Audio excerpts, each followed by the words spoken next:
सुखीराम नाम का एक व्यक्ति हाथों की लकीरें देखकर भविष्य बताने का कार्य किया करता था। सुखीराम जो कुछ भी लोगों को भविष्य के बारे में बताता था, वो सारी बातें सच हो जाया करती थी। दूर दूर के गांव और राज्य के लोग सुखीराम से अपने हाथों की लकीरें दिखाकर भविष्य जानने के लिए आया करते थे।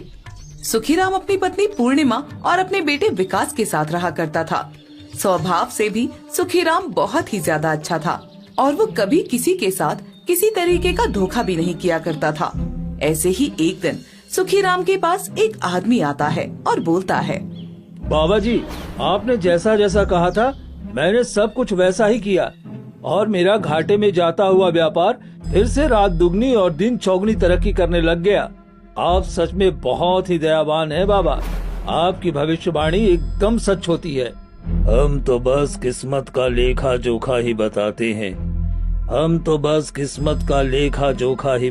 हैं। बाकी सब तो ऊपर वाले के हाथों में है। उसकी मर्जी के बिना तो पत्ता भी नहीं हिल सकता है।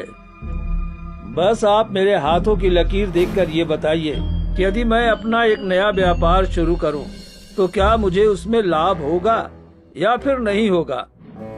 सुखीराम उस आदमी के हाथों की लकीरों को देखता है और अपने हाथों पर कुछ गणना करने लगता है, जिसके बाद वो उस आदमी से बोलता है, आप किसी भी व्यापार में इस वक्त यदि अपना हाथ डालेंगे तो वो व्यापार आपको लाभ ही देगा।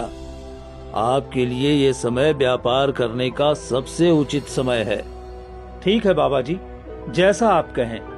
इतना कहकर वो आदमी दान पेटी में सुखीराम के लिए दक्षिणा डालता है और वहाँ से चला जाता है। दिन गुजरते चले जाते हैं। हर दिन कोई न कोई सुखीराम के पास अपना भविष्य जानने के लिए आता ही रहता था। ऐसे ही एक दिन सुखीराम का बेटा विकास अपने पिता के पास आता है और बोलता है, पिताजी, आप सबका भविष्य बताते हैं, मेरा भी भविष्य बताइए ना। अरे तुम तो अभी बहुत छोटे हो बेटा, तुम अभी से अपना भविष्य जानकर क्या करोगे? जी, यदि आप सबका भविष्य बताते हैं तो फिर अपने बेटे को भी बता दीजिए ना, उसे भी तो हक है अपना भविष्य जानने का। कैसी बातें कर रही हो भाग्यवान, अभी ये बहुत छोटा है। अभी इन बातों का क्या फायदा? जब ये जिम्मेदारियां संभालने के काबिल हो जाएगा तब बताएंगे इसकी किस्मत में क्या लिखा है और क्या नहीं लिखा है। पर थोड़ा सा बता दीजिए ना पिताजी, ऐसे दिल क्यों तोड़ रहे हैं आप मेरा? अच्छा ठीक है, लब अपना हाथ दिखाओ। सुखीराम अपने बेटे का हाथ पकड़ता है और उसकी लकीरें देखने लगता है। और इससे पहले कि सुखीराम कुछ बोलता, तभी सुखीराम के पास राजा महेंद्र आ जाते हैं। सुखीराम और उसकी पत्नी जल्दी से हाथ जोड़कर राजा महेंद्र सिंह को प्रणाम करते हैं और सुखीराम बोलता है, राजा जी, आप यहाँ पर? आपको मुझसे कुछ काम था तो मुझे महल में बुला लिया होता। अरे नहीं, हम यहाँ से गुजर रहे थे तो सोचा तुमसे मिलते चले। हम किसी कार्य से आए हैं तुम्हारे पास। जी बताइए, क्या कार्य है आपको मुझसे? हमने सुना है कि तुम सबका भविष्य बताते हो, किसकी किस्मत में क्या लिखा है ये सब बताते हो। तो जरा हमारा हाथ देखकर भी बताइए कि हमारी किस्मत में क्या लिखा हुआ है। जी महाराज, जैसा आप कहें, मैं अभी आपका भविष्य बता देता हूँ। अपना दाहिना हाथ मुझे दिखाइए। सुखीराम के कहने पर राजा महेंद्र सिंह अपना दाहिना हाथ सुखीराम के हाथों पर रख देते हैं। सुखीराम राजा साहब के हाथों की लकीरों को अच्छे से देखने लगता है और कुछ देर बाद वो राजा महेंद्र से बोलता है, आपके हाथों की लकीर बता रही है कि आपकी मृत्यु एक शेर की वजह से होगी। शेर की वजह से होगी? पर हम तो शिकार करने में बहुत ज्यादा माहिर हैं। हमने कई शेरों का शिकार किया है। आज तक हमें किसी शेर ने नाखून तक नहीं मारा है। लेकिन आपकी किस्मत में तो यही लिखा हुआ है कि आपकी मृत्यु की वजह एक शेर बनेगा और आपके पास ज्यादा समय भी नहीं है। ये तुम क्या बोल रहे हो? यदि हमें कुछ हो गया तो हमारे बाद हमारी रानी, हमारे महल, हमारी प्रजा, हमारे राज्य, इन सब का क्या होगा? मैं तो केवल आपको वही बता रहा हूँ जो किस्मत में लिखा हुआ है, जो आपके हाथों की लकीरें हैं बयां कर रही है। अगर ऐसा है तो मैं अपने हाथों की लकीरों का लिखा हुआ बदल दूंगा। मेरी किस्मत में अगर किसी शेर के हाथों मरना लिखा है तो मैं अपनी किस्मत को बिल्कुल बदल कर रख दूंगा। आप कोशिश करके देख सकते हैं। मेरा कार्य केवल आपको सत्य बताना था, इससे ज्यादा कुछ भी नहीं। सुखीराम की बातें सुनने के बाद राजा महेंद्र वहाँ से चले जाते हैं। अब सुखीराम की भविष्यवाणी सुनकर राजा महेंद्र काफी ज्यादा चिंतित हो जाते हैं और अपने राजा को इस तरह से चिंतित देखकर राजा महेंद्र के मंत्री सोमेश्वर उसे बोलते हैं। क्या बात है महाराज, आप बहुत ज्यादा परेशान लग रहे हैं। आज एक भविष्य बताने वाले व्यक्ति ने हमसे कहा है कि हमारे किस्मत में लिखा हुआ है, हमारी मृत्यु एक शेर के द्वारा की जाएगी और हमारे पास ज्यादा समय भी नहीं है। आप कैसी बातें कर रहे हैं महाराज, भला आप भी इन सब में यकीन करने लगे? अरे ऐसा कुछ नहीं है।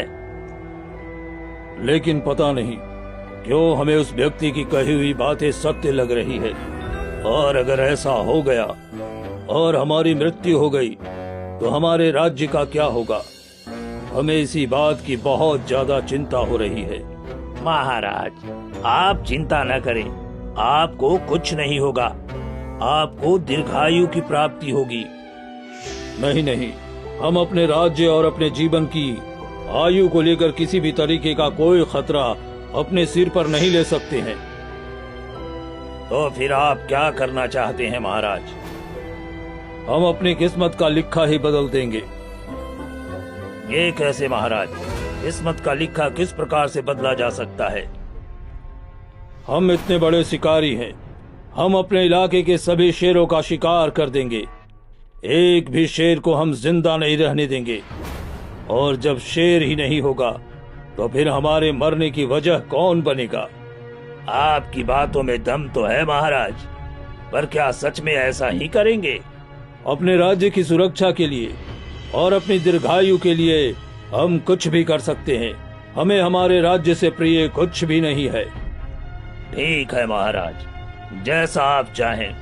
तो क्या आप शिकार पर आज ही जाना चाहेंगे? आज और इसी वक्त हम जंगल में शिकार के लिए जाएंगे। हमारे लिए शिकार पर जाने की सारी व्यवस्था करवाई जाए। जहाँ एक तरफ राजा महेंद्र सिंह अपनी किस्मत को बदलने में लगे हुए होते हैं, वहीं दूसरी तरफ पूर्णिमा सुखीराम से बोलती है, जी आपने कहीं राजा साहब को कुछ गलत तो नहीं बता दिया? कहीं वो हमें इस बात की सजा तो नहीं देंगे? अरे मैं किसी को कुछ गलत नहीं कहा है। भाग्यवान जो सत्य था वही कहा है। किस्मत का लिखा कभी बदला नहीं जा सकता है। तो इसका मतलब कि थोड़े वक्त बाद राजा की किसी शेर द्वारा मृत्यु हो जाएगी? अब ये तो राजा महेंद्र सिंह और उसके किस्मत का खेल है। देखते हैं क्या होता है और क्या नहीं होता है। राजा महेंद्र सिंह अपने मंत्री सोमेश्वर और कुछ दासकों के साथ शिकार के लिए जंगल में निकल जाते हैं और शेर का शिकार करना शुरू कर देते हैं। दिन गुजरते चले जाते हैं और हर दिन महाराज सोमेश्वर शेर का शिकार करते रहते हैं। एक एक करके राज्य के सभी शेरों का शिकार कर दिया जाता है। ऐसे ही एक दिन सोमेश्वर राजा महेंद्र से बोलते हैं, महाराज हमने अपने राज्यों के शेरों का खात्मा तो कर दिया, अब आसपास के इलाकों के शेर ही बचे हुए हैं। तो हम उनका भी खात्मा कर देंगे। हमें अपने राज्य में और अपने आसपास के किसी भी राज्य में एक भी शेर नहीं चाहिए। पर महाराज हम किसी और राज्य के शेरों का शिकार कैसे कर सकते हैं? हमें वहाँ के राजा से इस बात की आज्ञा लेनी होगी। दौलत के दम पर किसी से कुछ भी करवाया जा सकता है। जितनी दौलत हमारे पास है उसे आसपास के राज्यों के राजा को दे दो और हर एक शेर को ढूंढ ढूंढ कर खत्म कर दो। आपकी जो आज्ञा महाराज, आप जैसा चाहते हैं वैसा ही होगा। राजा महेंद्र के कहे अनुसार सोमेश्वर अब अपने आसपास के राज्यों के राजा को हर एक शेर की मुंह मांगी कीमत देते हैं और ढूंढ ढूंढ कर सभी शेरों का शिकार करवा देते हैं। अब राजा महेंद्र के राज्य में और उनके आसपास के किसी भी राज्य में कोई शेर या शेर का बच्चा भी नहीं था। शेरों को खत्म करने के बाद फिर से राजा महेंद्र सुखीराम के पास जाते हैं और बोलते हैं, तो अब देखिए हमारे हाथों की लकीरें। अब तो हम अपने राज्य के और अपने राज्य के आसपास के सभी राज्यों के शेरों का खात्मा कर चुके हैं। क्या अभी हमारे किस्मत में यही सब कुछ होना लिखा है कि हमारी मृत्यु एक शेर के द्वारा हो जाएगी? मुझे थोड़ा समय दीजिए, मैं अभी आपके हाथों की लकीरें देखकर आपको सारा सत्य बता देता हूँ। आपकी किस्मत में अभी भी आपकी मृत्यु एक शेर के हाथों ही लिखी है महाराज। ऐसा होना बिल्कुल असंभव है। जब कोई शेर है ही नहीं, शेर का कोई बच्चा भी नहीं है, तो फिर हमारी मृत्यु कैसे हो सकती है? मैं तो वही बता रहा हूँ महाराज, जो आपकी किस्मत में लिखा है, जो आपकी लकीरें कह रही हैं। इसका मतलब कि तुम झूठ बोल रहे हो। हम अपनी किस्मत का लिखा हुआ बदल चुके हैं। अब हमें कोई शेर नहीं मार सकता।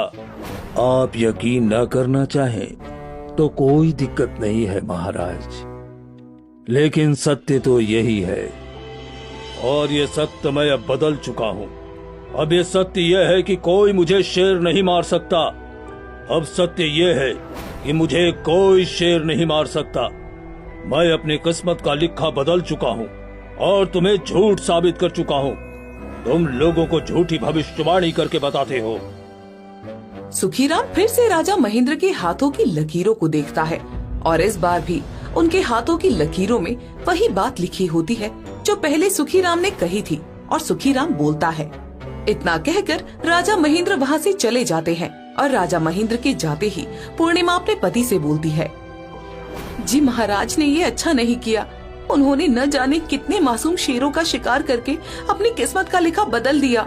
किस्मत का लिखा कभी नहीं बदला जा सकता भाग्यवान। होगा वही जो ईश्वर ने लिखा है। पर कैसे? अब तो कोई शेर है ही नहीं, तो फिर आपके वचन सत्य कैसे होंगे? ये तो ईश्वर ही तय करेंगे। ये किस्मत का खेल ईश्वर का रचाया हुआ है, इसे ईश्वर ही खत्म करेंगे। तुम बस देखती जाओ। अब जब से राजा महेंद्र ने शेरों का शिकार करके सुखीराम की भविष्यवाणी को गलत साबित कर दिया था, तब से बहुत ही कम लोग सुखीराम के पास अपना भविष्य जानने के लिए जाया करते थे, जिस वजह से सुखीराम के घर की आर्थिक हालत काफी ज्यादा खराब हो जाती है। पर फिर भी सुखीराम अपना जीवन बहुत आराम से बिता रहा होता है और किसी से कोई शिकायत नहीं करता।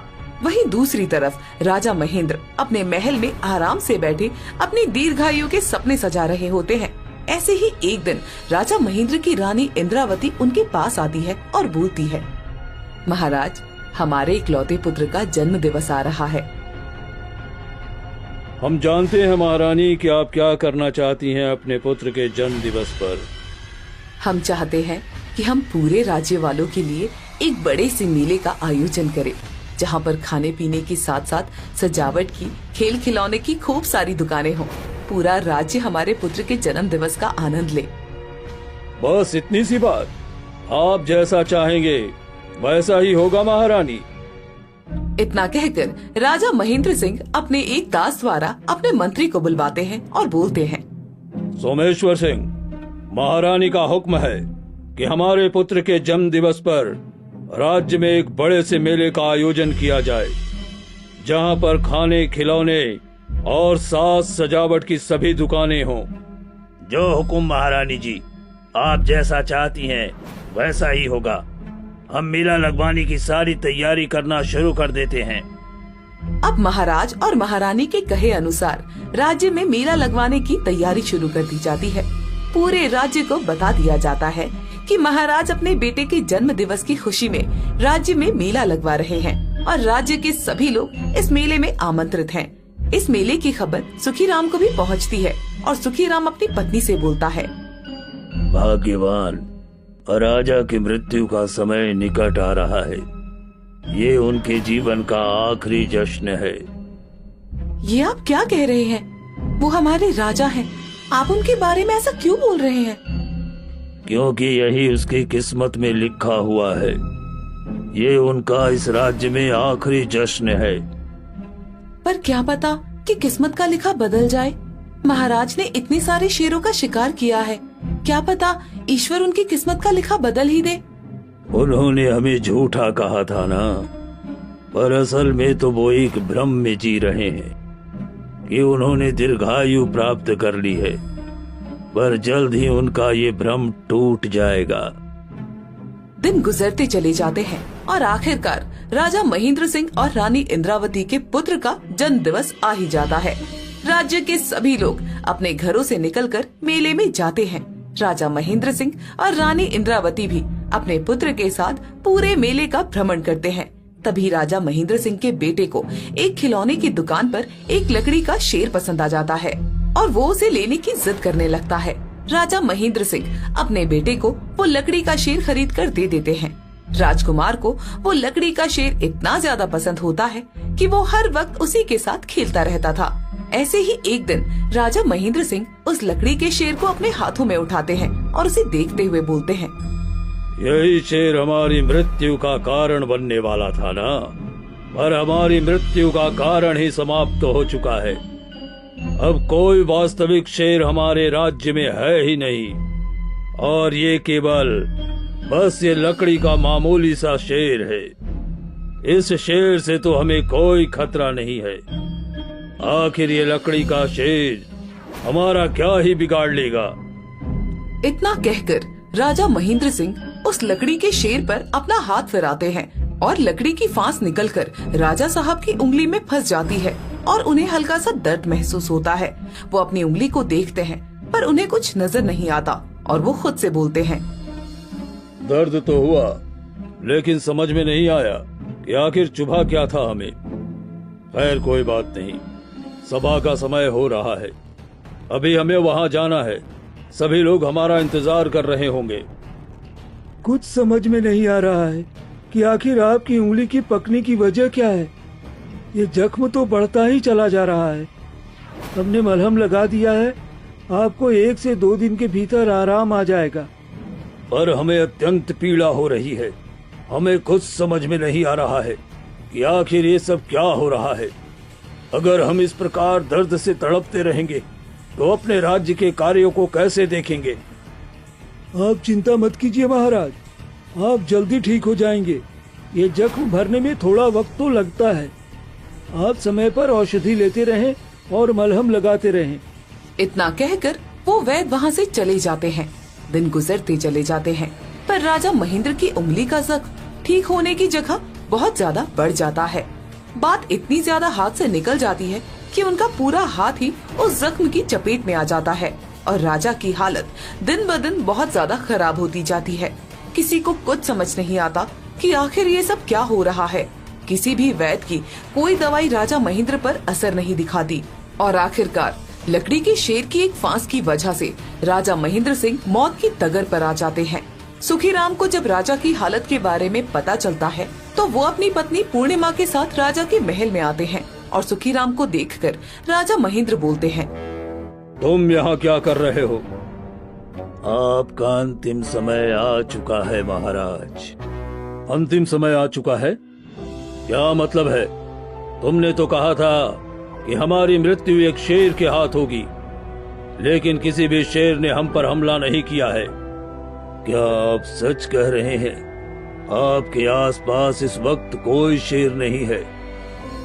सुखीराम इतना बोल रहा होता है कि तभी वहाँ पर रानी इंद्रावती अपने पुत्र के साथ आ जाती है और उनके पुत्र ने इस वक्त हाथों में वही लकड़ी का शेर पकड़ा हुआ था जिसकी वजह से राजा महेंद्र की ये हालत हुई थी। उस शेर को देखते ही सुखीराम बोलता है, महाराज, ये भी तो एक शेर ही है ना, लेकिन ये एक लकड़ी का शेर है। क्या आपको पता है कि आपकी ऐसी हालत क्यों हुई है? यदि हमें पता होता तो हम अपना सही इलाज न करवा लेते। आपकी हालत इसी लकड़ी की शेर की वजह से हुई है। आपकी अंगुली का जो जख्म था वो इसी शेर की वजह से हुआ था। शायद आपको नहीं पता कि लकड़ी की फांस अगर ज्यादा गहराई में चली जाए तो वो अंदर ही अंदर जख्म बनाना शुरू कर देती है। सुखीराम की बात सुनकर राजा महेंद्र को वही दिन याद आ जाता है जिस दिन लकड़ी के शेर को सहलाते वक्त उन्हें अपने हाथ में दर्द महसूस हुआ था। लेकिन अब राजा महेंद्र की हालत जरूरत से ज्यादा खराब थी और उनके बचने की कोई उम्मीद बाकी नहीं थी। अब राजा महेंद्र को समझ आ गया था कि सुखीराम ने उसकी किस्मत के बारे में जो भी बताया था वो सारी बातें बिल्कुल सत्य थी। राजा महेंद्र को अब अपनी गलती का एहसास हो जाता है और वो सुखीराम से बोलते हैं, तुमने सच कहा था कि हमारी मृत्यु एक शेर के हाथों ही होगी। अपनी मृत्यु को टालने के लिए, अपनी किस्मत को बदलने के लिए न जाने हमने कितने मासूम शेरों की बलि चढ़ा दी। काश कि हम ऐसा न करते तो शायद ईश्वर हमें एक मौका ही दे देते। इतना कहकर राजा महेंद्र सिंह अपनी पत्नी और बाकी सभी राज्य वालों को सुखीराम की भविष्यवाणी के बारे में बताते हैं और कुछ क्षण बाद ही राजा महेंद्र की मृत्यु हो जाती है। राजा महेंद्र की मृत्यु के बाद सभी को एक चीज अवश्य समझ आ जाती है कि किस्मत का लिखा कभी कोई नहीं बदल सकता है। किस्मत में जो लिखा है वो होकर ही रहता है, फिर चाहे वो देर से ही क्यों ना हो।